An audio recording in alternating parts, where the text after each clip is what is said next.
గడిచిన డిసెంబర్ నుండి 2026 సంవత్సరం జనవరి ఎప్పుడు వస్తుందా అని చాలా ఎదురు చూసాం. చూసారా లేదా? వచ్చింది, పోయింది. వచ్చింది అట్లాగే ఉందా, పోయిందా? ఇప్పుడు 2026 సంవత్సరం జనవరి 1 పాతదైపోయింది. ఓ భక్తుడు ఇలా అంటాడు, కాలం తాకింది ఏదైనా పాతదైపోతే, దైవం తాకింది ఏదైనా నవనూతనత్వాన్ని స్వతంత్రించుకోవటానికి దేవుడు కృప చూపిస్తాడు. ఆమేన్. కాలం దేన్ని తాకినా అన్నయ్య, దేవుడు మీ అందరి ప్రార్థనల ద్వారా ఓ చక్కటి గృహం ఇచ్చాడు. అన్నయ్య ఆగస్టు 20వ తారీఖు మీరు డేట్ ఇచ్చారు అన్నయ్య. దాని డెడికేషన్ కొత్త ఇల్లు అన్నయ్య. ఒక కొత్త ఇంట్లోకి వెళ్ళేటప్పుడు ఆస్కార్ అవార్డు సాధించినోడైనా అంత సంతోషిస్తాడో లేదో తెలియదు, కానీ ఒలింపిక్ గేమ్స్లో గోల్డ్ మెడల్ సాధించినోడైనా అంత ఆనందాన్ని పొందుతాడో లేదో, కానీ నిజమే, రూపాయి కూడగట్టుకొని ఒక ఇల్లు కొనుక్కుంటే ఏమండి హృదయం ఎంత పండగ అయిపోతుంది. ఆగస్టు 20వ తారీఖు ఎప్పుడు వస్తుందా? ఆ గృహంలో మేము ఎప్పుడు అడుగు పెడతామా? నూతన గృహాన్ని కనులారా ఎప్పుడు చూద్దామా? గోడలకు లప్పం వేసాం, ఆ లప్పం మీద అదే సర్లే, లప్పం మీద పెయింటింగ్ వేసాం. ఆ అందమైన ఇంటిని చూస్తా, అందాలు ఆస్వాదిస్తా. ఆ ఇంట్లో ఎప్పుడుందామా? కొత్త ఇల్లు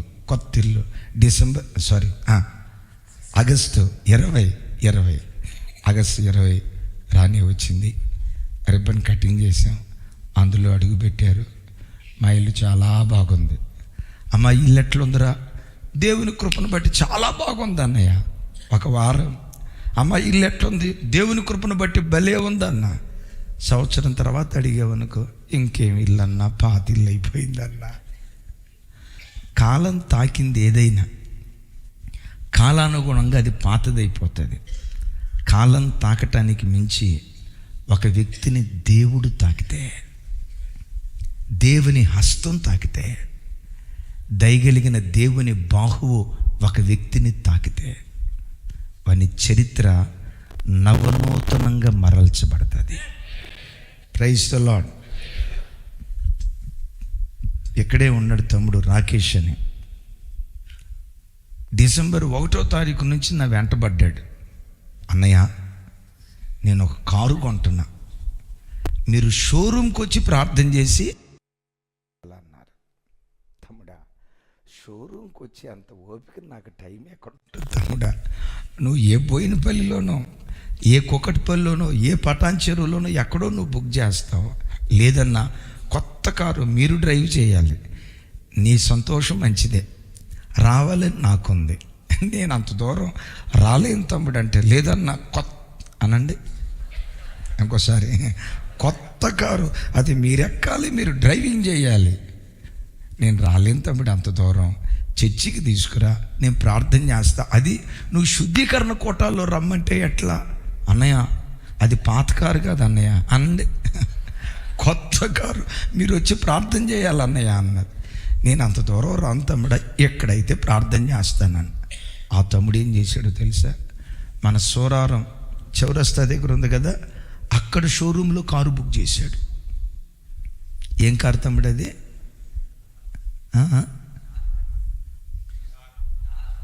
తార్ రోడ్డా? అదే దాని పేరు ఆగండి నేను చెప్తా. తార్ రాక్స్ అన్నయ్య, నేను తార్ రాక్స్ తీసుకున్నా, సాయిబాబా నగర్లో మీరు వచ్చి ప్రార్థన చేయాలని చెప్పి అని మొత్తానికి వెళ్ళా. ఆ కారు చూసిన తర్వాత, ఆ తమ్ముడు ముఖం చూసిన తర్వాత, ఆ చెల్లి ముఖం చూసిన తర్వాత, క్రిస్మస్ పండుగ అయిపోయినా క్రిస్మస్ సంతోషం పోలా, అంత కలకల్లాడతాము. జనవరి 1 కనపడ్డాడు. తమ్ముడా, తార్ రాక్స్ ఎట్టుంది అన్న. ఎట్టుండేదే ఉందన్న, అట్టాగే ఉంది అన్నాడు. ఇంకొక నెల పోయిన తర్వాత అడిగామనుకోండి, తమ్ముడా కార్ రాక్స్ ఎట్టుంది అనుకో. ఇంకేం కార్ రాక్స్ అన్న, ఇప్పుడు కారు బోక్స్ వచ్చిందంట అంటాడు.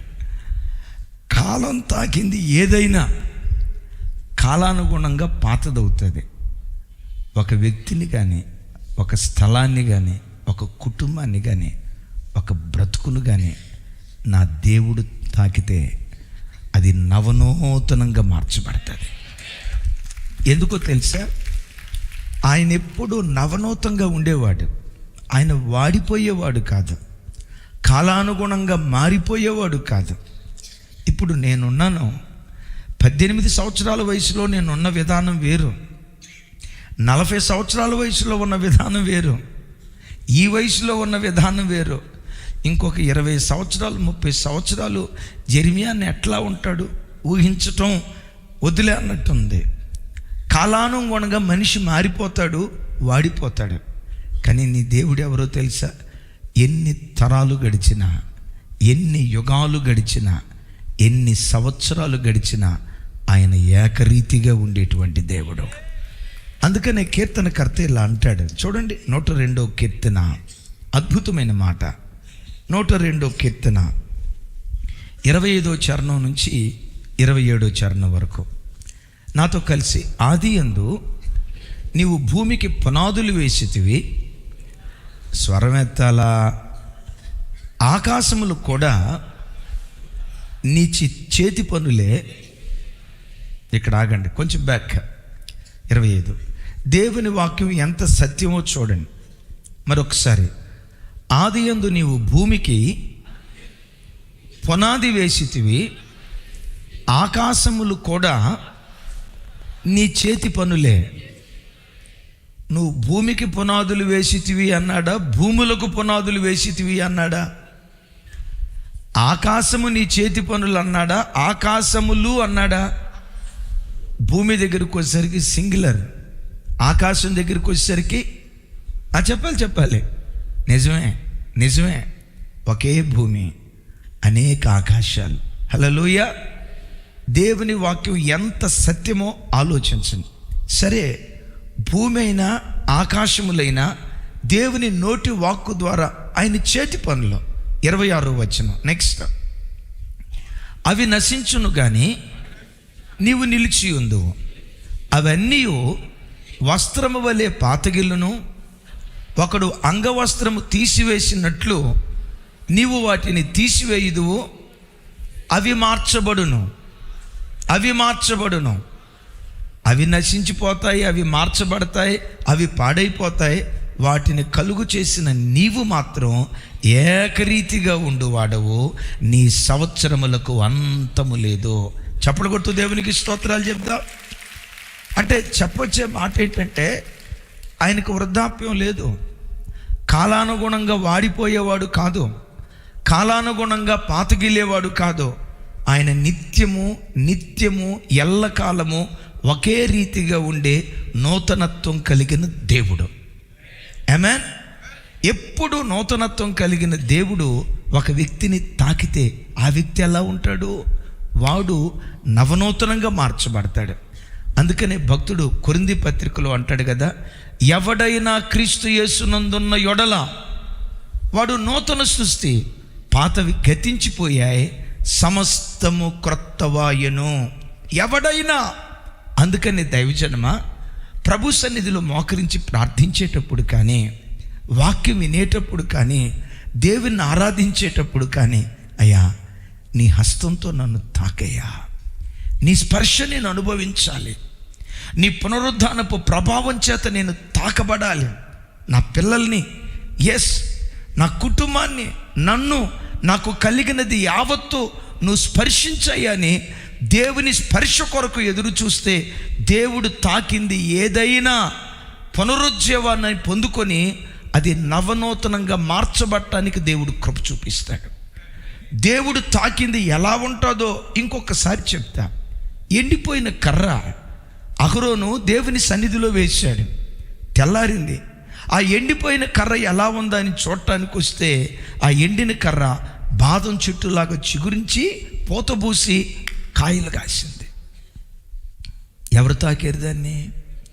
కొంచెం గట్టిగా చెప్పాలి, ఇంకోసారి చెప్పాలి. దేవుడు తాకటాన్ని బట్టి ఎండిన కర్ర ఏమైపోయింది? ఫలాలు లేని కర్ర ఏమైపోయింది? మోడైపోయిన కర్ర ఏమైపోయింది? దైవజనమా, ఆ ఎండిన కర్రను దేవుడు తాకినట్లుగా దైవ సన్నిధికి వచ్చిన ఆయన పిల్లలైన మన జీవితంలో నీ బ్రతుకులో దేవుడు నిన్ను తాకితే మోడైపోయిన నీ బ్రతుకు, మొద్దైపోయిన నీ బ్రతుకు, విరిచి పొయ్యిలో పెట్టడానికి మిగిలిపోయే నిష్ప్రయోజనమైన నీ బ్రతుకు ఫలభరితమైన బ్రతుకుగా దేవుడు మారుస్తాడు.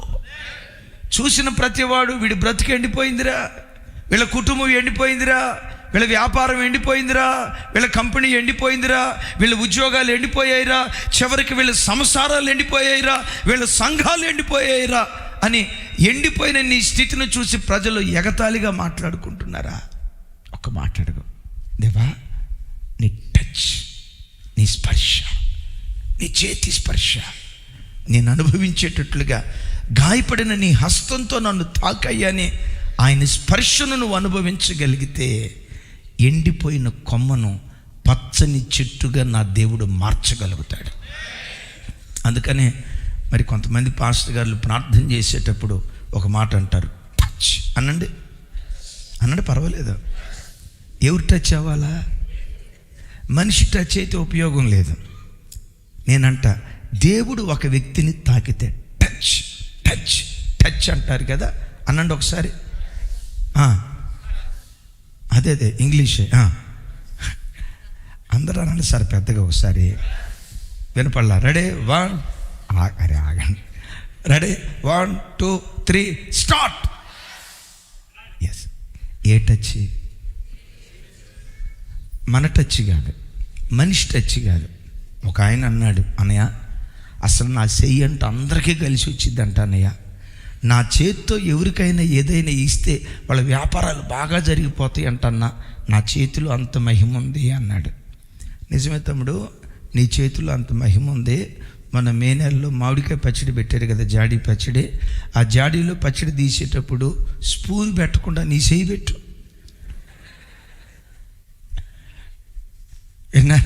చెయ్యి పెట్టకుండా స్పూను పెట్టకుండా నీ చెయ్యి పెట్టు.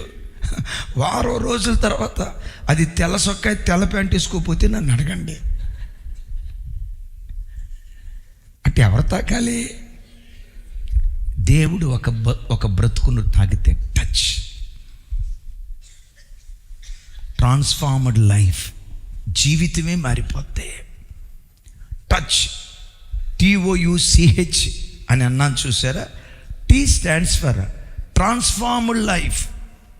ఆ తల్లికి నిజమే సమాజం పేరు పెట్టడం కాదు, తను చేసిన పని కూడా అదే. సమాజం పేరు పెట్టడం కాదు, తను చేసిన పని కూడా అదే. సమాజం ఏమని పేరు పెట్టిందో తెలుసా? వ్యభిచారిణి అని. ఒక ఆయన యేసు ప్రభు వారిని ఇంటికి భోజనానికి పిలిచాడు. అందరి ఇంటికి వచ్చినట్లుగానే ఆ తల్లి వచ్చింది. నేనంట అందరినీ పాపంలోకి లాగేసింది. తన చూపులతో, తన నోటి మాటలతో, తన కవ్వింపుతో ఎంతటి పండితుడినైనా బురదలోకి లాగేసింది. అలాంటి చెడ్డ స్త్రీ, ఆ స్త్రీని గురించి వాక్యం ఉంటుంది, వేశ్య, సమాజం ఆ ముద్ర వేసింది. నా ప్రభు బిడ్డలారా ఒకసారి మీరు ఆలోచించండి. ఆ తల్లికి సమాజం ఆ ముద్ర వేసిందంటే సమాజం కేవలం కావాలని ముద్రేలా, ఆ తల్లి క్యారెక్టర్ అది. కొన్నిసార్లు మనం బ్రతికే సమాజంలో కూడా లోకం నీకు కొన్ని ముద్రలు వేస్తాడు.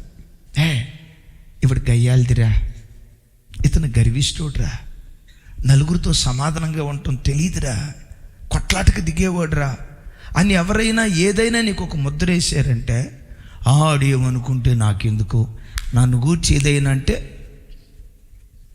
దేవుడు అనాలా? దేవుడు అంటాడు తమ్ముడా, తప్పకుండా అంటాడు. అక్కడ దాకా కాదు. సమాజంలో ఎప్పుడైనా ఎవరైనా నీకు ఒక చెడ్డ ముద్ర వేస్తే ప్రతిదీ నువ్వు నమ్ము అని నేను అనను. ఒకసారి నిలవబడు, దేవా ఆ క్యారెక్టర్ నాలో ఏమైనా ఉందా, అలాంటి బుద్ధిహీనత నాలో ఏమైనా ఉందా, ఒకసారి చెక్ చేసుకో. తప్పుందా దిద్దుబాటు చేసుకో. లేనిపోయి నేను ఎందేశారా అనండి. గజరాజంబు రాజవీధిన నడుచుచుండ మురుగుచుండు సునక మహారాజులేనో అని అనుకుంటా సాగిపో. ఎవరైనా నిన్నేదైనా విమర్శిస్తే వీడు కోపిస్తుడండి, గర్విష్ఠుడండి, భయంకరమైన అహంకారం ఉంటుందండి, బయట కనపడే అంత మంచిదేం కాదండి అని ఎవరైనా నిన్ను గూర్చి అన్నారు అంటే ఆగిపో. ఎందుకు? సమాజం నా మీద ముద్ర వేసింది. వీళ్ళను గూర్చేయలేదే, నన్ను గూర్చి ఎందుకు వేసింది? నన్ను గూర్చే ఎందుకు వీళ్ళు మాట్లాడుతున్నారు? అవునులేండి, మా కుటుంబం అంటే అందరికీ చీపు, అట్లా తొందరపడి మాట్లాడద్దు. ఎందుకు అన్నారు అనటానికి కారణం ఏంటి? ఒకవేళ లోపం ఉంటే దిద్దుబాటు చేసుకోవటానికి ప్రయత్నం చేయి. నీ మనస్సాక్షి నీ మీద నేరారోపణ చేయలేదనుకో, పరిశుద్ధాత్మ దేవుడు కూడా యు ఆర్ రైట్ అని అన్నాడు అనుకో, వాళ్ళు ఎన్నన్నా పట్టించుకోకుండా గురి యొద్దకు మనం సాగిపోదుం గాక. సరే, సమాజం ముద్ర వేసింది, చట్టస్త్రీ అని. మరి యేసు ప్రభు దగ్గరికి ఎందుకు వచ్చిందో తెలియదు. మీకు తెలుసా, ఈ సృష్టిలో పురుషులందరిలో మహా గొప్ప అందగాడు మన ఆరాధ్య దైవం ప్రభు అయిన యేసుక్రీస్తు వారు. ఆయన లాంటి సొగసైన వాడు, ఆయన లాంటి సుందరుడు, ఆయన లాంటి అద్భుతమైన రూపం, ప్రభు అందాన్ని ప్రపంచంలో ఎవ్వరితో కూడా పోల్చలేరు.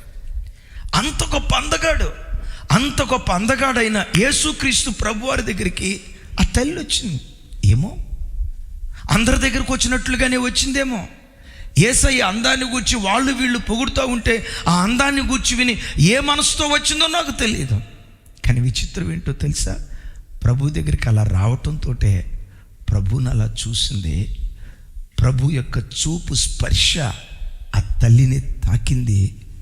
వెక్కి వెక్కి ఆడవటం ప్రారంభించింది. యేసయ్య కాళ్ళ దగ్గరికి వెళ్ళిపోయింది. కన్నీళ్లతో యేసయ్య పాదాలు తడుపుతూ, నేను పాపినయ్యా, నేను చెడ్డ స్త్రీనయ్యా, అపవిత్రతలో మునిగి తేలిన దాన్నయ్యా, నా బ్రతుకు రోత బ్రతుకయ్యా, నాలాంటి పాపిస్థితి భూమి మీద బ్రతకూడదయ్యా అని వెక్కి వెక్కి ఏడుస్తూ ఎంత ఏడ్చిందో తెలుసా? యేసయ్య పాదాలను కన్నీళ్లతో తడిపిందట. ఏమండి, పాదాలు తడపాలంటే, పాదాలు తొడవాలంటే, పాదాలు కడగాలంటే ఎన్ని నీళ్లు కావాలి? ఏమండి, 2-3 చుక్కల నీళ్లు కాదు కదా. యేసయ్య పాదాలను కన్నీళ్లతో తడిపి నేను పాపినయ్యా, నేను అపవిత్రునయ్యా, నేను బుద్ధిహీనురాలినయ్యా, నా బ్రతుకు సరైంది కాదయ్యా అని ఏడ్చి ప్రభు సన్నిధిలో తన పాపమంతా ఒప్పుకుంది. నా ప్రభు స్పర్శ అనుభవించక మునుపు పాపాత్మురాలు, నా ప్రభు స్పర్శ అనుభవించిన తర్వాత పాపాత్మురాలు పవిత్రురాలిగా మార్చబడింది. దైవజనమా, దేవుని దగ్గరికి మీరు నేను వచ్చినప్పుడు ఆయన స్పర్శ నిజంగా ఒక వ్యక్తి అనుభవిస్తే, దేవుని తాకిడి ఒక వ్యక్తి నిజంగా అనుభవిస్తే, ఏ స్థితిలో వచ్చాడో ఆ స్థితిలో వెళ్ళడో ఒక మార్పు కలుగుతుంది. ఆ మార్పు ఒక నూతనత్వంతో కూడుకున్నటువంటి మార్పు. నీలో ఆ పాత బుద్ధిహీనపు స్వభావాలు ఏవైతే ఉంటాయో, ప్రజలంతా ఏది లోపంగా పదే నీ మీద చూపిస్తారో, ప్రజలు చూపించడమే కాదు, నీ మనస్సాక్షి ఏ విషయంలో నీ మీద నేరారోపణ చేస్తుందో, ప్రభు నిజంగా ఒక వ్యక్తిని తాకితే, ఎవడైనా క్రీస్తు యేసునందున్న యెడల నూతన సృష్టిగా వాడు మార్చబడతాడు. బ్రెజిల్ దేశంలో బహు చక్కటి అందంతో పుట్టింది ఆ అమ్మాయి పేరు కమీలా రూడ్రిడ్జ్. చూస్తూ ఉన్నారు కదా, బహు సౌందర్య రాశి. ఆ బ్రెజిల్ దేశంలో ఆ తల్లిని అందాల దేవతగా ఆరాధించేవాళ్ళు. బ్రెజిల్ దేశపు అందాల పోటీ పెడితే ఎన్నో బహుమానాలు గెలుచుకుంది. తన అందానికి తగినట్లుగా ర్యాంప్ మీద నడిచేది. అర్ధనగ్నంతో కూడుకున్న బట్టలతో, అశ్లీలమైన వస్త్రధారణతో యవనస్తుల హృదయాలలో అపవిత్రపు మనసును రేకెత్తిస్తూ ఉండేది. తన అందాన్ని ఎర్రగా వేసి, తన అందాన్ని చూపించి కొన్ని కోట్ల రూపాయలు ఆర్జించేది. ఓ రకంగా బ్రెజిల్ దేశానికే బహు సౌందర్య రాశి అని పేరు వహించింది. అనేక మంది ఆవిడ ర్యాంప్ మీద నడుస్తూ ఉంటే ఆ నడిచే విధానం ఆమె చూసి అనేక మంది యవన బిడ్డలు అపవిత్రత వైపు లాగబడుతూ ఉండేవాళ్ళు. రోజు చనిపోయిన తన తండ్రి గుర్తొచ్చి, ఏంటి జీవితం, నేను వెళ్ళే రూట్ సరైందేనా, నేను చేస్తున్న పని సరైందేనా, నా ప్రవర్తన ద్వారా 10 మందిని పాపంలోకి లాగుతున్నా, నా ప్రవర్తన ద్వారా అనేక మంది యవనస్తుల హృదయాలలో కాముకత్వపు ఆలోచనలు నేను రేకెత్తిస్తున్నా, నా ఈ వస్త్రధారణ సరైందేనా, నేను నడిచే విధానం సరైందేనా, నేను బ్రతికే బ్రతుకు సరైందేనా అని తండ్రి చనిపోయిన జ్ఞాపకాలు గుర్తుకు తెచ్చుకొని ఆలోచిస్తుంది. సడన్గా అప్పుడు దేవుని సన్నిధి ఆ తల్లిని తాకిందట. దేవుని సన్నిధి తాకిన తోడనే వెక్కి వెక్కి ఏడుస్తూ, నేను పాపాత్మురాలనయ్యా అని వెక్కి వెక్కి ఏడుస్తూ తన పాప జీవితం పట్ల తనకు అసహ్యత కలిగి తీర్మానం చేసుకుందట. జీవితంలో ఇంకెన్నడూ ఆ ర్యాంప్ షోలో నేను నటించకూడదు, అశ్లీలమైన వస్త్రధారణతో ఆ స్థలములో నేను నడవకూడదు, ఈ ఒక్క జీవితం, ఈ ఒక్క విలువైన జీవితం నేను పవిత్రంగా బ్రతకాలి అని చెప్పి ఆ తల్లి 18, 19, 20 సంవత్సరాల లోపు తను తీసుకున్న నిర్ణయం ఏంటో తెలుసా? ఆ ర్యాంప్ షో మీద నడవకపోవటం మాత్రమే కాదు, జీవితకాలం యేసుక్రీస్తు వారి కొరకు కన్యకగా బ్రతకాలని తీర్మానం చేసుకొని రోమన్ క్యాథలిక్లో నన్నుగా మారిపోయిందట. నా జీవితంలోకి వివాహం అనేది లేకుండా, పురుష సాంగత్యం ఎలా ఉంటుందో తెలియకుండా ఒక పవిత్రురాలైన కన్యకగా నేను ప్రభు కొరకు బ్రతకాలని రోమన్ క్యాథలిక్ సంస్థలో నన్నుగా తన్ను తాను సమర్పించుకుందట. ఇప్పుడు ఆ తల్లి పేరు సిస్టర్ ఇవా. ఒకప్పుడు కమీలా రోగ్రిడ్జ్, చూడండి ఆ ఫోటో ఒకటి ఉంది, చూయించలేక ఆ ర్యాంప్ మీద ఫ్యాషన్గా నడుస్తూ అందాలు ఆరబోస్తూ అనేకుల యవ్వన జీవితాలు పాడు చేసిన ఆ బిడ్డ ఈరోజు అనేక మంది యవ్వనల బ్రతుకు బాగు చేసే దేవుని ప్రతినిధిగా మార్చబడింది. అడిగేరా తల్లిని, అమ్మా బురదలో కూరుకుపోయిన దానివి కదా, పాపపు ఊబిల్లో జుర్రుకుంటూ బ్రతుకుతున్న దానివి కదా, ఎలా నువ్వు మారావు? ఈ ట్రాన్స్ఫర్మేషన్, ఈ మార్పు నీ జీవితంలో ఎలా కలిగింది? ఏడుస్తూ ఉందట, దేవుని స్పర్శ నేను అనుభవించానయ్యా, నా దేవుడు నన్ను తాకాడయ్యా. ఎప్పుడైతే ఆయన స్పర్శ నేను అనుభవించానో నాలో గొప్ప రూపాంతరాన్ని దేవుడు కలుగు చేశాడు. దైవజనమా, దేవుని స్పర్శ నిజంగా నువ్వు అనుభవించగలిగితే, దేవుని గాయపడిన హస్తం నిజంగా నేను తాకితే నీలో ఒక నవనూతనత్వం, నీ ప్రాచీన స్వభావం, నీ పాత అలవాట్లు, నీ పాత కోపం, నీ పాత గర్వం, నీ పాత తొందరపాటుతనం, ఇవన్నీ సిలువ వేయబడి ఒక నూతన సృష్టిగా నువ్వు మార్చబడతావు. టచ్ అనండి ఇంకోసారి. దేవుడు ఒకరిని టచ్ చేస్తే, number 1 transformation, right? T stands for transformation of life, right? Next, O stands for opened eye. కళ్ళు తెరవబడతాయి. దేవుడు ఒక వ్యక్తిని తాకితే వాని గుడ్డితనం పోద్ది, వానిలో ఉన్న అంధత్వం పోద్ది, వానిలో ఉన్న ఆ గుడ్డితనం పోయి తేటగా చూడగలిగే కళ్ళు కలిగిన వాడిగా ఉంటాడు. మీరు అనొచ్చు, అన్నయ్య నేను గుడ్డిదాన్ని ఏం కాదు కదా అన్నయ్య, గుడ్డోని కూడా కాదు కదా అన్నయ్య, నా వయసు 50 సంవత్సరాలు, దేవుని కృప ఎప్పటికీ నాకు కళ్ళజోడు కూడా లేదు కదా అన్నయ్య, 70 సంవత్సరాలు కళ్ళజోడు పెట్టుకోకుండా బైబిల్ చదువుతాను కదా అన్నయ్య, నేను గుడ్డోడిని కాదు కదా అని అంటారా? పరిశుద్ధ గ్రంథమైన బైబిల్ ఒక గుడ్డితనాన్ని గురించి చెప్తుంది. చూడండి మాట, నాతో కలిసి అందరి మాట చూడండి. యోహాను మొదటి పత్రిక 2వ అధ్యాయం 11వ వచనం. 2వ అధ్యాయం 11వ వచనం. ఒకసారి అందరూ మీ బైబిల్ తెరవండి, నేను త్వరగా చెప్తాను. మొదటి యోహాను పత్రిక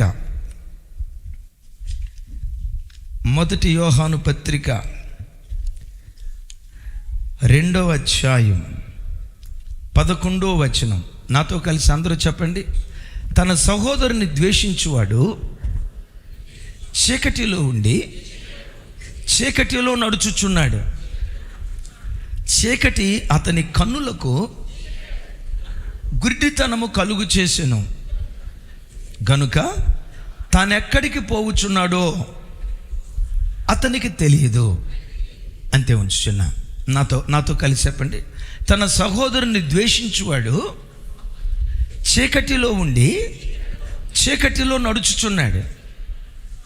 చీకటి అతని కన్నులకు గుడ్డితనము కలుగు చేసెను గనుక తను ఎక్కడికి పోవుచున్నాడో అతనికి తెలియదు.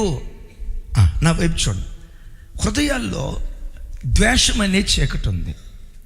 ఒక వ్యక్తి బ్రతుకు కాలం అంతా ఆ చీకటిలోనే తిరుగుతూ ఉంటే చీకటి అంట మనుషుని కన్నులకు గుడ్డితనం కలుగు చేస్తుందట. ఈ లోతైన మాట చూడండి. మనుషుల కన్నులకు ఏం కలుగు చేస్తుంది? గుడ్డితనం కలుగు చేస్తుంది. వన్స్ గుడ్డితనం కలుగు చేసిన తర్వాత వాడు ఏం చేస్తున్నాడో, దేన్ని తాగుతున్నాడో, దేన్ని ముడుతున్నాడో, ఏ మార్గం గుండా వెళ్తున్నాడో, ఎక్కడేముందో, దానివల్ల ఏం జరుగుతుందో మనిషికి తెలియకుండా ఒక గుడ్డివాడిగా వాడు మిగిలిపోతాడు. దైవజనమా, చీకటి పాపానికి గుర్తు రెగ్యులర్గా మనం వింటాం కదా. ఒకడు పాప సంబంధమైన చీకటిలో మునిగిపోతూ ఉంటే ఆ చీకటి వాడిని గుడ్డోడిగా చేస్తుంది. వాడు ఏం చేస్తున్నాడో, ఎలా బ్రతుకుతున్నాడో ఇంకిత జ్ఞానం ఎంత కూడా లేకుండా అంధుడుగా వాడు మారిపోతాడు. మన మందిరానికి ఒక ఆయన వస్తాడు. అద్భుతం. సకల కళా కోవిదుడు అనేకంటే సకల దుర్గుణాల్లో కోవిదుడు. ఈ దుర్గుణం ఉంది, ఆ దుర్గుణం లేదు అని చెప్పుకోవటానికి వీలు లేదు. త్రాగుడం, అన్ని కార్యక్రమాలు. ఏనాడు భార్యను ప్రేమగా పలకరించిన వాడు కాదు. ఏనాడు సాయంత్రం ఇంటికి వచ్చిన తర్వాత పిల్లలను దగ్గరికి తీసుకొని, నాన్న ఏం చదువుకున్నారా, హోంవర్క్ ఎలా ఉందిరా, మీ స్కూల్లో ఎట్లా ఉందిరా, మీ రిపోర్ట్ ఏంట్రా, ఒక్క మాట అడిగినోడు కాదు. కారణం ఏంటో తెలుసా? దేవుని బిడ్డలారా, పాపంలో ఉన్నవాడికి, చీకట్లో ఉన్నవాడికి ఈ ప్రేమ, ఆప్యాయత, అనురాగాలు ఇంత కూడా ఉండవు. నా మాట అర్థమవుతుందా? ఇంత కూడా ఉండవు. నేనంట, నిన్ను నువ్వు పవిత్రపరుచుకునే కొలది నీ హృదయం మరెక్కువ ప్రేమతో నిండుకోవటానికి దేవుడు కృప చూపిస్తాడు. పెద్దగా చెప్దాం ఆమేన్. పెద్దగా చెప్దాం ఆమేన్. చీకటిలో ఉన్నటువంటి వాడికి ప్రేమ, ఆప్యాయత, వాత్సల్యం, భార్య, భర్త, పిల్లలు, ఇదో కుటుంబ వ్యవస్థ, దేవుడిచ్చిన సంఘం, ఈ ఆప్యాయతలో పాపంలో ఉన్నవాడికి ఇంత కూడా ఉండవు. కారణం ఏంటంటే చీకటి వాని కన్నులకు గుడ్డితనం కలుగు చేస్తుంది. వాడు ఎటువైపు వెళ్తున్నాడో, ఏం చేస్తున్నాడో ఆ ఇంకిత జ్ఞానం వాడి లోపల ఉండదు. త్రాగుబోతూ, తిరుగుబోతూ, భయంకరమైన వెచ్చలివిడిగా బ్రతికేవాడు. అలాంటి వ్యక్తి మందిరానికి రావటం ప్రారంభించాడు. వాక్యం చేత ఆ బిడ్డ తాకబడ్డాడు, బ్రతుకు మార్చుకున్నాడు, బాప్తిస్మం తీసుకున్నాడు. ఒక నవనూతనమైన జీవితం దేవుని కొరకు జీవించడం ప్రారంభించాడు. ఈ మధ్య వాళ్ళ సతీమణి వచ్చి, ఆ చెల్లుచ్చి చెప్తుంది, అన్నయ్య ఆ మధ్య నేను 9 రోజులు అనారోగ్యంతో బాగాక హాస్పిటల్లో ఉంటే నా భర్త చంటి పిల్లని చూసుకున్నాడు అన్న. చంటి పిల్లని చూసుకున్నాడు. నా చిన్నతనంలో నా తండ్రి ఎట్లా నన్ను చూసుకునేవాడు, నా తండ్రి ప్రేమ నా భర్తలో నేను చూశాను అన్నయ్య, నా భర్తలో చూసా. అమ్మా, ఎంత ప్రేమ కలిగిన వాడిగా ఎట్లా మారిపోయాడు.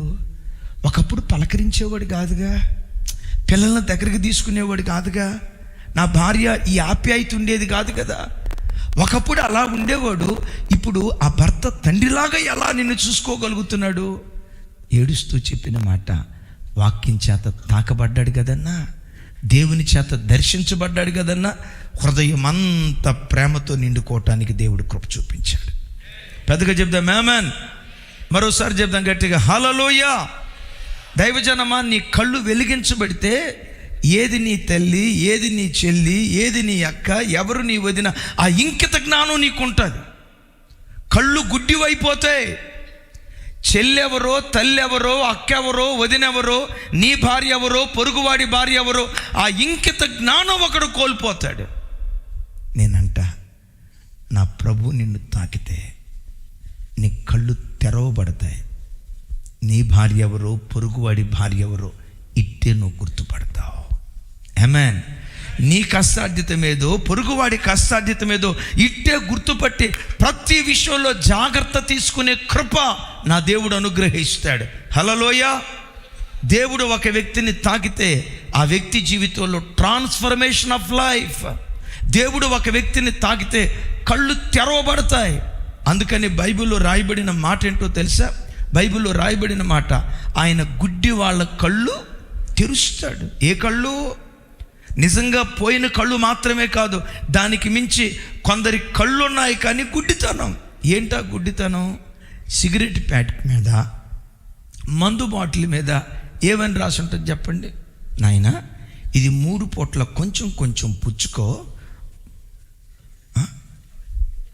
ఏముంటుంది చెప్పండి? 3 పూట్ల కొంచెం కొంచెం పుచ్చుకో, స్పైడర్ మ్యాన్ లాగా నువ్వు తయారైపోతావు. 6 ప్యాక్ బాడీ వస్తుంది. అసలు లేడి పిల్లలాగా సెంగుమని ఎగురుతావు. నాయనా, ఉదయం లేవటంతో ఒక దమ్మేయి, టిఫిన్ చేసిన తర్వాత ఇంకొక దమ్మేయి, భోజనం తర్వాత ఇంకొక దమ్మేయి, సాయంత్రం భోజనం తర్వాత కూడా ఇంకొక దమ్మేయి. అదే స్నాక్స్ తింటారే, స్నాక్స్ తినేటప్పుడు కూడా ఒక దమ్మేయి. నువ్వు ఎంత ఆరోగ్యంగా ఉంటావంటే 6 ప్యాక్ బాడీ లాగా ఉంటావు అనే కదా పెట్టి మీద ఉండేది. ఏముంటుంది? పుర్రి గుర్తు, పాడైపోయిన ఊపిరితిత్తుల గుర్తు, లివర్ పాడైపోయిన గుర్తు. ఈ గుర్తులు పెట్టి మీద కనపడుతున్నా వాడు దాన్ని దాగుతున్నాడంటే ఆడిని మించిన గుడ్డోడు ఎవరున్నారు? వరే, తాగితే క్యాన్సర్ వస్తుందిరా, చదువుతాడు కానీ తాగుతాడు, గుడ్డోడోడు. నీకు తెలుసా? గవర్నమెంట్ స్పెసిఫిక్గా రాస్తుంది, ఇది తాగితే నువ్వు గుడ్డోడు, నువ్వు తాగితే క్యాన్సర్ వస్తుందిరా. అసలు నేనంట, తాగితే క్యాన్సర్ వస్తుందని హెచ్చరిక చేసే బదులు అసలు తయారు చేయకుండా ఉంటే పోలా? అది తయారు చేయకుండా ఉంటే పోలా? సరే, వాళ్ళు గుడ్డోళ్ళు అయితే గుడ్డోళ్ళు అయ్యారు, వాళ్ళు స్పెసిఫిక్గా చెప్పిన అదే జురుకుంటూ ఉన్నాడంటే, దైవజనమా, చీకటి ఒకడిని గుడ్డివాడిగా మారుస్తుంది. చీకటిలో బ్రతుకుతున్నవాడు ఏ బట్టలు కట్టుకున్నాడో వాడికి తెలియదు. వెలుగు దగ్గరికి వస్తే ఈ తెల్ల బట్ట మీద చిన్న మైలబడ్డ ఇట్టే బయట కనపడుతుంది. అందుకని నేను అంట, ఈ ప్రపంచంలో వెలుగు సంబంధమైన దేవుడు ఎవరైనా ఉన్నారంటే ఒకే ఒక్క దేవుడు, ఆయనే ప్రభు అయిన యేసుక్రీస్తు వారు. వెలుగై ఉన్న యేసుక్రీస్తు వారి దగ్గరికి వస్తే నీ చీకటేంటో నీకు బయటపడిపోతుంది, నీలో ఉన్న అపవిత్రత ఏంటో బయలుపడిపోద్ది. దేవుడు కన్నులు తెరిచి మనం ఎట్టివారేమో గ్రహించగలిగే కృప దేవుడు మనకు అనుగ్రహిస్తాడు. అనండి, టచ్ అని. Tea stands for transformation of life. O stands for opened ice. You stands for uplifting heart. నా దేవుడు ఒకరిని తాకితే వాడు ఎంత కృంగిపోయిన స్థితిలో వచ్చినా, ఎంత బలహీనపడిన స్థితిలో వచ్చినా, వద్ది బ్రతుకురా, చచ్చిపోదావురా, ఏమి సాధించామని లోకంలో బ్రతకాలరా, చుట్టూత అపాయాలు, చుట్టూత కన్నీటి అనుభవాలు, ఏ కోణంలో చూసినా బ్రతుకు బాగుపడుతుందని నిరీక్షణ నాకు లేదు. ఇలాంటి పరిస్థితుల మధ్యలో నేను బ్రతికే కంటే చస్తే మంచిది కదా. చావును కోరుకున్న వ్యక్తి దేవుని సన్నిధికి వస్తే ఆ వ్యక్తిని నా దేవుడు తాకితే కృంగిన హృదయం ఆకాశమంత ఎత్తుకు లేవనెత్తబడుతుంది. చెప్దాం గట్టిగా, హల్లెలూయా. కృంగిన హృదయాలలో ధైర్యాన్ని నింపగలిగిన వాడు నేను ప్రకటించే దేవుడు. వద్ది జీవితం, చచ్చిపోతే బాగుండు, చావును కోరుకున్న బ్రతుకుల్లో జీవితం మీద ఆశలు పుట్టించగలిగింది దేవుని యొక్క స్పర్శ. హల్లెలూయా. అందుకనే భక్తుడు ఇలా అంటాడు, చూడండి ఆ మాట, కీర్తనల గ్రంథం 145 కీర్తన 14వ చరణం. నాతో కలిసి, యెహోవా పడిపోవు వారందరినీ, మరోసారి, యెహోవా పడిపోవు వారందరినీ ఉద్ధరించువాడు, కృంగిపోయిన వారిని అందరినీ లేవనెత్తువాడు. చప్పులు కొడుతూ ఆయనకు స్తోత్రాలు చెప్దాం. మరోసారి పెద్దగా చివరి మాట రాసి ఉంటుంది, నాతో కలిసి చెప్పండి. కృంగిపోయిన వారిని అందరినీ కృంగదీసేవాడు అని రాయలా. కృంగిపోయిన వారిని అందరినీ మరెక్కువగా కృంగదీసేవాడు అని అల్లా. ఇప్పుడు లోకపు మనుషులు ఎలాంటి వాళ్ళు అంటే, మూలిగే నక్క మీద తాటికాయ పడ్డట్లు, ఎద్దు పుండు కాకి ముద్దు అని అన్నట్లు ఎవడైనా కృంగిని స్థితిలో వస్తే ఆ కృంగిన వాడిని మరెక్కువగా కృంగదీస్తారు. బ్రదరు, షుగర్ వచ్చింది బ్రదరు, కొంచెం ప్రార్థన చేయండి బ్రదరు అని అన్నారు అనుకోండి, కొంతమంది ఏమంటారు తెలుసా? అయ్యో షుగర్ వచ్చిందా? ఎందుకు బ్రదర్ అంత పెద్దగా అంటున్నావు? మొన్ననే మా ఇంటి పక్క ఆయనకు షుగర్ వచ్చి కాలు బట్టను వేలు తీసేశారయ్యా అనేలోపు ఇంటి పక్క ఇంకో ఆ పక్క అంటాడు, ఇంకోటి అనుకుంటాడు, అయ్యా మీ ఇంటి పక్క ఆయనకి కేవలం కాలు బట్టను వేలు తీసేసాడేమో, మా ఇంటి పక్క ఆయనకైతే ఏకంగా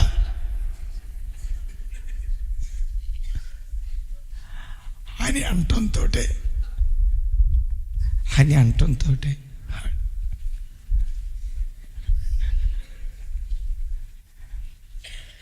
మనుషులు కృంగదీస్తారు, మనుషులు బలహీనపరుస్తారు. మనుషులే కాదు, నీ చుట్టూతో ఉన్న పరిస్థితులు నేను కృంగదీస్తాయి. నా దేవుని సన్నిధిలో మోకరించు. కుంగిన హృదయంతో వచ్చానయ్యా, బలహీనపడిన హృదయంతో వచ్చానయ్యా. బ్రతకాలనే ఆశ లేదయ్యా, బ్రతుకు మీద ఏ కోరికలు లేవయ్యా, ఎందుకు బ్రతుకుతున్నానా నిరాశ నిస్పృహల మధ్యలో ఉన్నానయ్యా అని నువ్వు కృంగిన స్థితిలో నా దేవుని సన్నిధిలో మోకరిస్తే, నా దేవుడు ఒక్కసారి నిన్నట్లా తాకాడా? ఆయన చేతి స్పర్శ నువ్వు అనుభవించావా? ఆయన పునరుద్ధానపు తాకిడి నువ్వు అనుభవించగలిగితే, ఆయన తాకిడి కృంగిపోయిన నీ హృదయాన్ని ఆకాశమంత ఎత్తుకు లేవనెత్తగలుగుతుంది. Praise the lord.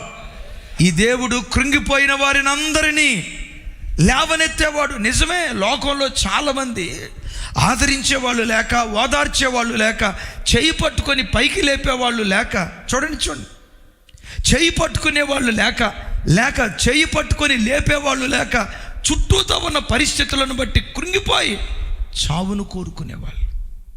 Mahabub Nagar జిల్లా నాగర్ కర్నూలుకు దగ్గరలో జస్ట్ ఒక 2 days బ్యాక్ ఓ తల్లి సూసైడ్ నోట్ రాసి తన 2 బిడ్డలకు విషం ఇచ్చి తాను విషం దాగి చచ్చిపోయింది. ఆ తల్లి ఏమని ఉత్తరం రాసిందో తెలుసా? ఓ చేతగాని తల్లి ఆవేదనిది. నాకు ఆ మాట అన్నప్పుడు గుండె కదిలిపోయింది. ఓ చేతగాని తల్లి ఆవేదనిది. ఏంటమ్మా నీ చేతగానితనం? 2 నెలల క్రితం మంచి భర్త, మాకు బుక్ స్టాల్ ఉండేది, చక్కగా వ్యాపారం సాగేది. చూసిన వాళ్ళంతా చిన్న స్థితి అయినా ఎంతో ఒబిడిగా బ్రతుకుతున్నారో కదా, ఆ భర్త ఎంత మంచోడో కదా, భార్యని పిల్లల్ని ఎంత చక్కగా చూసుకుంటున్నారో కదా, అందరూ మురిసిపోయేవాళ్ళు మా కుటుంబాన్ని చూసి.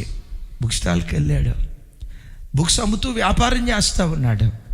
మధ్యాహ్నం ఏం జరిగిందో తెలీదు, సడన్గా హార్ట్ స్ట్రోక్ వచ్చింది. చిన్న వయసులో ఉన్న భర్త అకస్మాత్తుగా చచ్చిపోయాడు. ఇంతకాలం మా కుటుంబం అంతా, మా భర్త ఆధారం చేసుకొని కుటుంబం అంతా బ్రతుకుతూ ఉంది. 2 నెలలు భర్త లేకుండా బ్రతుకు చాలా భారం అయిపోయింది. భర్త లేకుండా జీవించడం ఎంత కష్టమో నాకు అర్థమైంది. ఈ బ్రతికే కంటే నేను చచ్చిపోతే మంచిది కదా, ఇంటోళ్ళతో అంటూ ఉండేదట, చుట్టుపక్కలతో అంటూ ఉండేదట.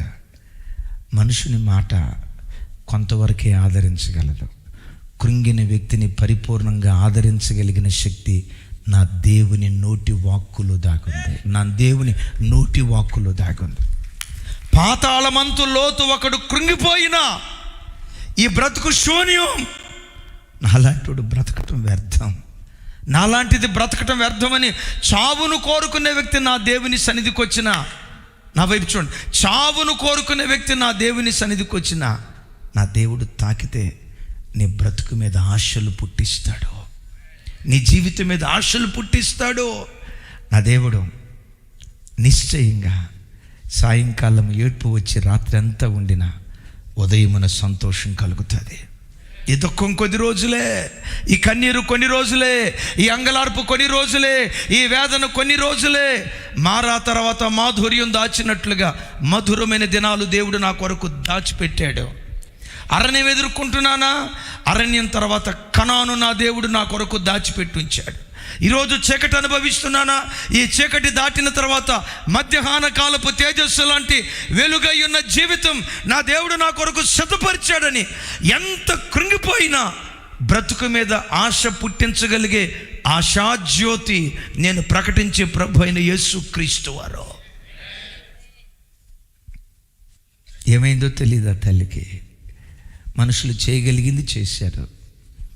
ఎవరు లేని సమయంలో పిల్లలకు భోజనంలో సైనైడ్ కలిపి ఆ సైనైడ్ భోజనం తాను తిని కుమారుడికి పెట్టి కుమార్తెకు పెట్టి సూసైడ్ నోట్ ఏమని రాసిందో తెలుసా? భర్త లేని జీవితం జీవించడం కష్టంగా ఉంది, ఈ పిల్లల్ని పెంచగలుగుతానో లేదో, ఈ పిల్లలకి ఏదన్నా ఫీజు కట్టాల్సి వస్తే ఎక్కడికైనా వెళ్ళి చేయి చేసి అడగటం, నేను ఇంతవరకు ఎవరి దగ్గర చేయి చేసి అడగల, ఈ పిల్లలు నేను పెంచలేనేమో, నన్ను క్షమించండి అని చివరి రాసిన మాట ఏంటో తెలుసా?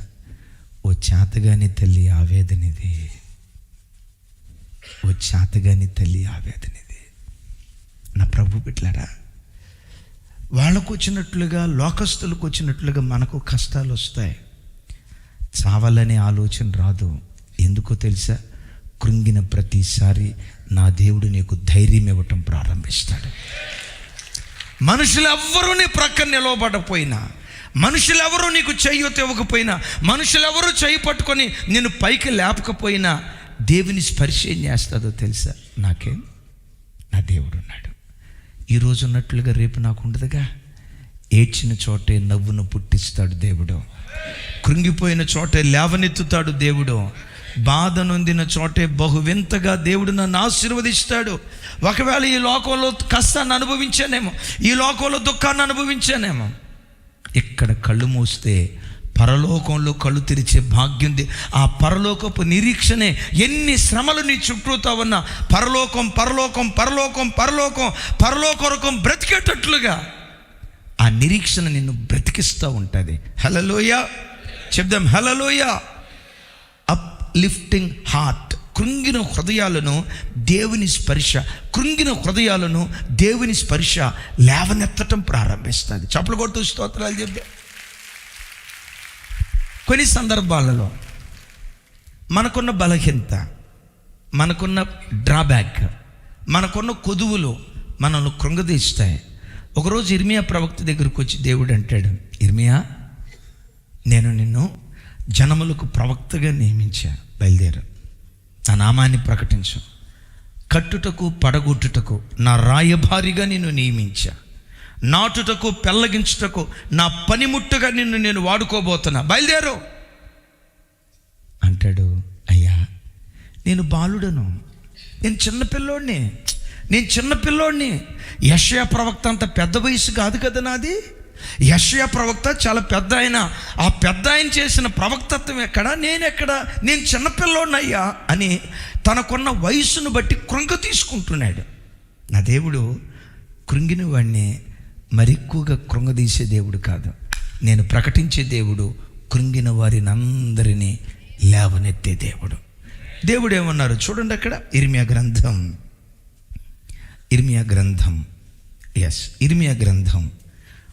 1వ అధ్యాయం 4వ వచనం నుంచి నాతో కలిసి, యెహోవా వాక్కు నాకు ప్రత్యక్షమై, స్వరమెత్తాలి, ఇలాగూ సెలవిచ్చాను, గర్భములో నేను నిన్ను రూపింపక మునిపే నిన్నెరిగి తిని, నీవు గర్భములో నుండి బయలుపడక మునిపే నేను నిన్ను ప్రతిష్ఠించి తిని, జనములకు ప్రవక్తగా, స్వరమెత్తాలి, జనములకు ప్రవక్తగా నిన్ను నియమించి తిని. చప్పలు కొడుతూ దేవునికి స్తోత్రాలు చెప్దాం.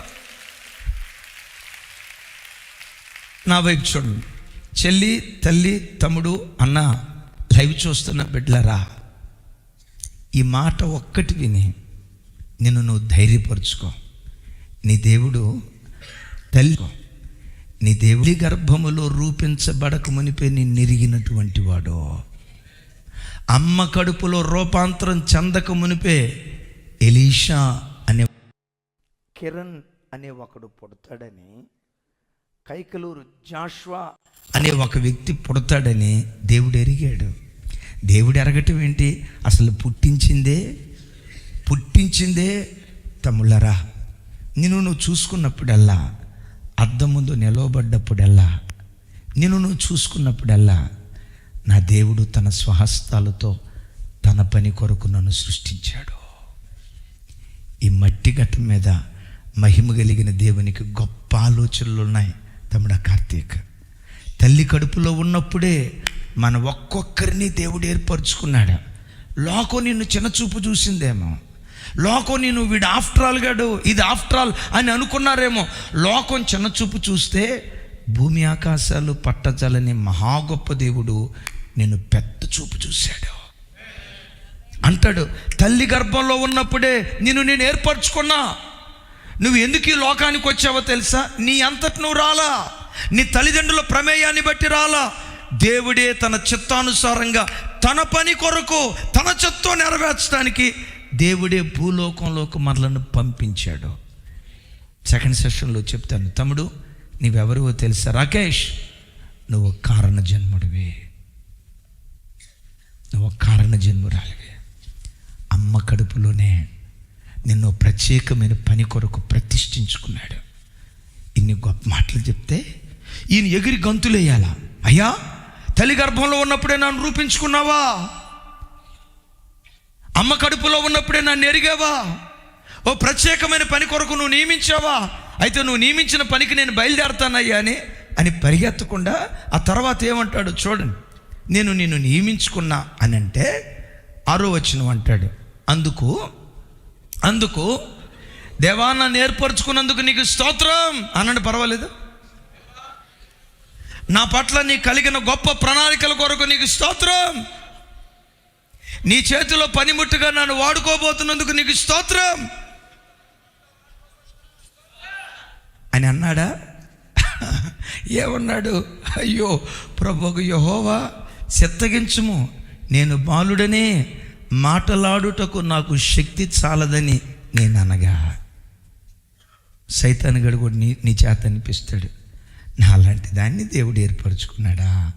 అక్క టీచర్ అక్క, నాలాంటి దాన్ని దేవుడు ఏర్పరచుకున్నాడా? నాలాంటి వాడిని దేవుడు ఏర్పరచుకున్నాడా? ఒకవేళ నీవే ఎంతో కొంత విశ్వాసంతో జెర్మియాను చెప్పాడురా వాక్యం ద్వారా, నా దేవుడు నన్ను ఏర్పరచుకున్నాడు అంటరా అని అంటంతో ఆ పక్కంటోడు ఏం చేస్తాడు? ఈ ఏర్పరచుకున్నాడు అంటారే, నీ ముఖం చూడు, ఎప్పుడైనా ముఖం అద్దంలో అంటారనరా? అన్నా అన్నా అన్నా, నువ్వు కారణ జన్మరాలివి. ఎందుకు దేవుడు నిన్ను పుట్టించాడో ఒకరోజు నీకు అర్థమవుతుంది. ఎందుకు దేవుడు ఈ భూలోకానికి నిన్ను పంపించాడో ఒకరోజు నీకు అర్థమవుతుంది. అర్థమైన రోజు నువ్వేం చేస్తావో తెలుసా? నాట్యమాడుతూ దేవుని స్తుతించడం ప్రారంభిస్తావు. దేవా, ఈ మట్టి గట్టాన్ని పుట్టించింది దీని కొరకా, ఈ నిష్ప్రయోజకురాల్ని పుట్టించింది దీని కొరకా, ఈ నిష్ప్రయోజకుని పుట్టించింది దీని కొరకని లైవ్లో వాక్యం వింటున్న దైవజనమా, నీ హృదయం ఉప్పొంగేటట్లుగా గంతులు వేసే దినం ఒకటి నీ కొరకు దేవుడు దాచిపెట్టించాడు. కృంగిన స్థితిలో ఉన్నప్పుడు మోకరించు.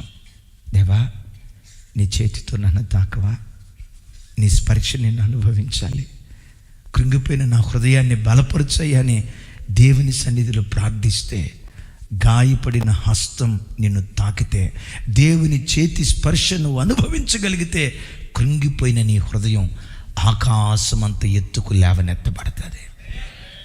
లేవనెత్తబడ్డాడు, దేవుని పని ప్రారంభించాడు. అద్భుతం, ఈ పసివాడు ఇజ్రాయేలు దేశానికి ప్రవక్తగా మారిపోయాడు. పెద్దగా చెప్తే ఆమేన్ అంటాడు. ఇర్మియా, నీవు నా చేతిలో యుద్ధాయుధం లాంటి వాడివి. నీవెవరివో తెలుసా? గండ్రగొడ్డలు లాంటి వాడివి. నువ్వెవరివో తెలుసా? రాజ్యాలు కూల్చే పని నీకు అప్పగించా, రాజ్యాలు కట్టే పని నీకు అప్పగించా, నీవు నా చేతిలో. నా ప్రభు బిడ్డలారా, ఒక రోజు వస్తుంది నిన్ను, నీ కుటుంబాన్ని, దేవుడు నీకు ఇచ్చిన పిల్లలను దేవుని రాజ్య వ్యాప్తి కొరకు దేవుని చేతిలో యుద్ధాయుధముగా దేవుడు వాడుకొనుగాక. ఈ ఆదరణ ఎక్కడ దొరికింది? ఈ ఓదార్పు ఎక్కడ దొరికింది? ఈ బలపరిచే కార్యక్రమం ఎక్కడ దొరికింది? ఇది నా దేవుని దగ్గర మాత్రమే దొరుకుతుంది. అనండి టచ్ అని. ఇంకోసారి. T stands for transformation of life. O stands for, U stands for uplifting heart. C stands for cleansed spirit or soul. Cleansed, దేవుడు తాకితే హృదయ శుద్ధి కలుగుతుంది. దేవుడు తాకితే ఆత్మశుద్ధి కలుగుతుంది. దేవుడు ఒక వ్యక్తిని తాకితే ప్రాణాత్మ శరీరాలు శుద్ధీకరించబడతాయి.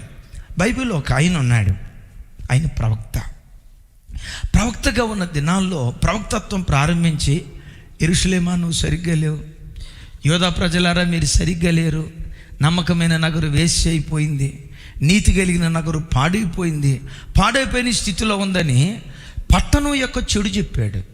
పట్టణంలో జరుగుతున్న పాపం చెప్పాడు. లోకంలో జరుగుతున్న చెడుతనాన్ని గురించి మాట్లాడాడు. ఎప్పుడైతే దేవుని స్పర్శ తను అనుభవించాడో తన చెడుతనాన్ని గురించి మాట్లాడటం ప్రారంభించాడు. ఆమేన్ చెప్పండి గట్టిగా. ఏమన్నాను? దేవుడు ఎప్పుడైతే తనను తాకాడో తన చెడుతనాన్ని గురించి చెప్పటం ప్రారంభించాడు. ఏమంటాడు తెలుసా? అయ్యో ప్రభా, అపవిత్రమైన పెదవులు గలవాడను, అపవిత్రమైన పెదవులు కలిగిన ప్రజల మధ్యలో నేను సంచరిస్తున్నాను. అయ్యో ప్రభా, యాజకుడినే అపవిత్రంగా బ్రతుకుతూ యాజకత్వం చేస్తున్నానయ్యా, యాజకురాల్నే అపవిత్రతలో బ్రతుకుతూ యాజకురాలిగా బ్రతుకుతున్నానయ్యా, అపవిత్రమైన పెదవులు కలిగిన వాడునని తన స్థితిని బట్టి దేవుని సన్నిధిలో ఏడుస్తున్నాడు. నా ప్రభు బిడ్డలారా, దేవుడు ఒక వ్యక్తి జీవితంలో స్పందించాలంటే ఆ వ్యక్తి యొద్ద నుండి నా దేవుడు ఆశించేది పశ్చాత్తాపపు హృదయం. అనండి ఇంకోసారి. ఒక వ్యక్తికి పశ్చాత్తాపం ఎప్పుడు కలుగుతుంది? తాను ఎట్టివాడో తాను గ్రహించినప్పుడు మాత్రమే పశ్చాత్తాపం కలుగుతుంది. యెషయా ప్రవక్త 1వ అధ్యాయం రాశాడు, తన పాపాన్ని గురించి పశ్చాత్తాపడలా. నోవాహ్ కరెక్ట్ కాదు, నాని కరెక్ట్ కాదు, లేకపోతే బెన్నీ కరెక్ట్ కాదు, జోసెఫ్ కరెక్ట్ కాదు అని 1వ అధ్యాయం రాశాడు, 2వ అధ్యాయం రాశాడు, 3వ అధ్యాయం రాశాడు, 5వ అధ్యాయం వరకు వాళ్ళ తప్పు వీళ్ళ తప్పు రాసుకుంటా వచ్చాడు. ఎప్పుడైతే దేవుడు ఆయనను తాకాడో, పరలోకపు దర్శనాన్ని చూశాడో, అత్యున్నతమైన సింహాసనమందు దేవుడు ఆసీనుడు కన్నులారా చూశాడో, వెనువెంటనే ఏడవటం ప్రారంభించాడు. అయ్యో అయ్యో అయ్యో, అపవిత్రమైన పెదవులు గలవాడనని వెక్కి వెక్కి ఏడవటం ప్రారంభించాడు. నా దేవుడు పశ్చాత్తాపపు ప్రార్థనకు స్పందించే దేవుడు. పశ్చాత్తాపం ఒక వ్యక్తిని దేవుని సన్నిధిలో ఎంత విప్లవాత్మకంగా మారుస్తుందో కొన్ని చరిత్రలు చదివితే దుఃఖం వస్తుంది. పేతురు వారు నేను ఎరగనని అబద్ధం ఆడాడు ముమ్మారు. యేసు ప్రభు వారు సిలువకు అప్పగించబడబోయేటప్పుడు పేతురును కలుసుకున్నాడు. యేసయ్య పేతురు వైపు చూశాడు. పేతురు యేసయ్య వైపు చూడలేక వెలుపటికి వెళ్ళి సంతాపపడి ఏడ్చాడు. అనండి మాట. సంతాపపడి ఆడవటం అంటే ఏంటి? సంతాప సభ అనే మాట ఎక్కడ వాడతాం? ఎవరైనా చనిపోతే చనిపోయిన సందర్భంలో ఏర్పాటు చేసిన సభను సంతాప సభ అంటాం. అంటే పేతురు తన అబద్ధపు జీవితాన్ని గురించి ఎంత ఏడ్చాడో తెలుసా? ఇంట్లో ఎవరైనా చచ్చిపోతే ఎట్లా ఏడుస్తారో పాపం నిమిత్తం అట్లా ఏడ్చాడు. తమ్ముడు, చెల్లి, నా వైపు చూడండి. ఎప్పుడైనా నీ నోరు అబద్ధపు మాటలు మాట్లాడినప్పుడు, ఇంట్లో ఎవరో చచ్చిపోతే ప్రజలు ఎలా ఏడుస్తారో నీ అబద్ధపు మాట గురించి ఎప్పుడైనా ఏడ్చిన జ్ఞాపకం ఉందా? చూడకూడదు చూసినప్పుడు, మాట్లాడకూడదు మాట్లాడినప్పుడు, ప్రవర్తించాల్సిన రీతిలో ప్రవర్తించకుండా వాక్యానికి భిన్నంగా నువ్వు ప్రవర్తించినప్పుడు ఎప్పుడైనా అలా ఏడ్చిన జ్ఞాపకం ఉందా? ఆ రోజు నుండి పేతురు వారు నిద్రపోయేటప్పుడు తెల్లవారి కొక్కరోకో అనే శబ్దం వినబడితే చాలు తుల్లిపడి లేచి వెక్కి వెక్కి ఏడ్చేవాడట. ఈ చిన్నపిల్లలు తొంటర పిల్లలు ఉన్నారు కదా, చరిత్ర గ్రంథాలు చెప్తాయి, పేతురు వారు అలా నడుచుకుంటూ వెళ్తూ ఉంటే ఎగతాళిగా చిన్నపిల్లలు వెనకుండి కొకరోక్ అంకుల్, కొకరోక్ అంకుల్, కొకరోక్ అనండి ఒకసారి. కొకరోక్ కదా, తర్వాత అంకుల్ కొకరోక్ అంకుల్, అంకుల్ కొకరోక్ అంకుల్ అని అంటూ ఉంటే ఈ పెద్ద ఆయన పేతురు వారు ప్రక్కకెళ్ళి, నిజమే అయ్యా, అబద్ధికుణ్ణి అయినా నన్ను సహించేవే, అబద్ధికుణ్ణి అయినా అపోస్తలత్వం ఇచ్చేవే, ఇక మీదట నా బ్రతుకులో నేను ఎన్నడూ అబద్ధం ఆడకుండా నా పెదవులు కాచుకునే కృప, ఇంకెన్నడూ నేను బుద్ధిహీనుని కాకుండా నీ కొరకు బ్రతికే కృప నాకు దయచేయని వెక్కి వెక్కి దేవుని దగ్గర ఏడ్చేవాడట. చరిత్రకారులు ఏం చెప్తారో తెలుసా? ఈ మధ్య నేను విన్న సంగతే, పేతురు వారు ఏడ్చి ఆ కళ్ళెమటిట్లా నీళ్లు కారి సారలు కారి చనిపోయి ఆఖరి క్షణాల కట. ఇప్పుడు నీటి కాలువ పారితే పాయ ఎట్లా ఏర్పడితో గుంట, ఈ కళ్ళ కింద ఇట్లా 2 సార్లు వచ్చాయట. కళ్ళ దగ్గర 2 సార్లు. ఏంటయ్యా ఈ సార్లు? నా పాప విషయమై ఏడ్చానయ్యా, నా అబద్ధపు జీవితమై ఏడ్చానయ్యా, నా రోత బ్రతుకు విషయమై ఏడ్చానయ్యా, నాలో ఉన్న లోప విషయమై ఏడ్చానయ్యా. సంఘమా, అలాంటి పశ్చాత్తాపు నీవు నేను కలిగి ఉంటే, అలాంటి పరివర్తన బుద్ధి మనం కలిగి ఉంటే, నా దేవుని వాక్యం ఉంటుంది, అతిక్రమములు దాచిపెట్టువాడు వర్ధిల్లడు, వాటిని ఒప్పుకొని విడిచిపెట్టువాడు నా దేవుని కనికరాన్ని పొందుతూ ఉన్నాడు. ఈ అబద్ధికుడే రాగల కాలములో ప్రధాన అపోస్తలుడిగా మార్చబడ్డాడు. చప్పలు కొడుతూ దేవునికి స్తోత్రాలు చెప్పాడు. అయ్యో అపవిత్రమైన పెదవులు కలిగిన వాడినని పశ్చాత్తాపడిన యెషయా ప్రవక్తే 66 పుస్తకాలు రాసి యెషయా గ్రంథాన్ని మినీ బైబిల్ అని అంటారు. బైబిల్ అంతా 66 పుస్తకాలు అయితే ఒక యెషయా గ్రంథంలో 66 అధ్యాయాలు ఉన్నాయి. 39 అధ్యాయాలు పాత నిబంధనలో విషయాలు, తతిమావి కొత్త నిబంధనలో విషయాలు. అంటే పాత కొత్త నిబంధన కలయికంతా ఒక్క యెషయా గ్రంథంలోనే చూస్తాం. ప్రవక్తలందరిలో పాత నిబంధనలో అగ్రజుడు, అతి శ్రేష్టమైన ప్రవక్త. ఎందుకంత గొప్ప ప్రవక్త అయ్యాడో తెలుసా? దేవుని తాకిడి అనుభవించాడు. నా దేవుడు నిన్ను తాకితే, తృణీకరించబడిన నిన్ను, మూలకు త్రోసివేయబడిన నిన్ను మూలకు తలరాయిగా దేవుడు మారుస్తాడు. అటుగా చెప్దాం ఆమేన్. కాలం తాకితే కాలానుగుణంగా ఏదైనా పాతదైపోతుంది. దేవుడు తాకేడా నవనూతనం అయిపోద్ది. ఆఖరి మాట జస్ట్ 2 minutesలో చెప్పి నేను ముగిస్తాను. T stands for transformation of life. O stands for opened eye. Yes. Next. U stands for uplifting heart. Next. C stands for cleansed soul. శుద్ధీకరించబడిన ఆత్మ, శుద్ధీకరించబడిన ప్రాణాత్మ శరీరాలు. Last one touch. Last one H, healed and hopeful future. 12 సంవత్సరాల నుంచి రక్తస్రావపు రోగంతో బాధపడుతుంది. కష్టాధ్యతమంతా వైద్యుల దగ్గర ధారపోసింది. కష్టాధ్యతమంతా ఎక్కడెక్కడో వేయి చెల్లించింది. వెళ్తూ ప్రభు వెళ్తూ ఉంటే అనుకుందట, ఆయన వస్త్రపు చెంగును తాకితే చాలు, ఆయన వస్త్రపు చెంగును తాకితే చాలు నేను బాగుపడతాను కదా అని వెళ్తూ ఉన్న ప్రభువారి వస్త్రపు చెంగును తాకింది. ప్రభువులో నుండి ప్రభావం బయలుదేరి వెళ్ళింది. ఆవిడ రక్తధార అక్కడికక్కడే కట్టి 12 సంవత్సరాల సమస్యకు రెప్పపాటు కాలంలో పరిష్కారం దేవుడు దయచేశాడు. దైవజనమా, నేను ముగిస్తున్నాను. ఒకవేళ నీ జీవితంలో కొన్ని సమస్యలు కొన్ని సంవత్సరాల నుంచి నువ్వు అనుభవిస్తున్నావేమో.